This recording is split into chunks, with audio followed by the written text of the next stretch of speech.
Bonjour à toutes et tous et bienvenue dans Masked Singer la quotidienne. C'est la dernière de la semaine avant ce beau week-end ensoleillé partout en France. Petit point météo. Que s'est-il passé en loge? On a vu mardi, mercredi, jeudi, c'est des jets d'eau, des jets d'eau, des jets d'eau. On a fait un premier jet, on a fait ci, on s'est enregistré, ça va pas. Et bien les masques continuent pour ce lundi être prêts. Les enregistrements se poursuivent en loge et le cornet de frites nous dit que sa voix est pétée. Il nous a fait part hier en quotidienne qu'il était malade. Il a pris du sirop pour la toux ce matin. Il va voir si cela va changer quelque chose, mais il n'est pas confiant là-dessus.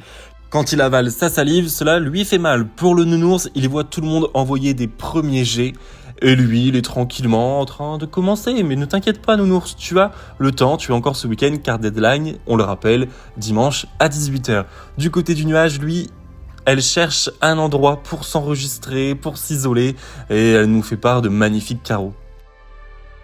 Le Fenwick, de son côté, a réalisé un premier jet, mais il n'est pas convaincu par la prestation, il trouve ça plutôt vide. Le cornet de frites s'est quand même enregistré malgré sa maladie. Le premier couplet est nickel, le deuxième, il le trouve un petit peu plus bizarre, mais c'est qu'une question de mix. Il va corriger tout ça, il a bien avancé, il a plus qu'à retoucher au premier couplet, et c'est bon. Maintenant, on regarde les traîtres. On retourne du côté du nuage, elle a réussi à trouver un endroit pour s'enregistrer, elle a fait un premier essai en tentant d'interpréter, et vraiment, en se concentrant sur les paroles.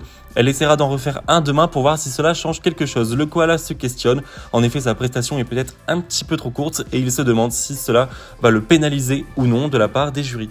On dit souvent que ce n'est pas la taille qui compte, mais parfois la durée, c'est vrai que cela peut jouer. Donc on va voir lundi si les juges sont intransigeants ou non là-dessus. En tout cas, certains masques deviennent de plus en plus durs avec leur coach. C'est horrible, les coachs se font maltraiter en loge. Quelle est donc cette histoire de coach qui se fait maltraiter? Eh bien oui, en effet, le hibou a dit à son coach qu'il fallait respecter ses aînés. Il est vulnérable du haut de son grand âge. Alors c'est le hibou lui-même qui dit qu'il est vieux. C'est pas nous qui disons ça, bref. Et pour le Bambi, il demande à son coach s'il valide ou pas. Le coach met un gros vent et le Bambi se révolte en disant que c'était fou de laisser passer des vents comme ça. Elle va le frapper et elle le traite en plus de patate.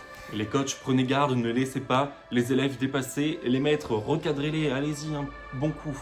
En tout cas, nous, au vendredi, c'est l'heure de savoir qui a le plus parlé cette semaine en loge.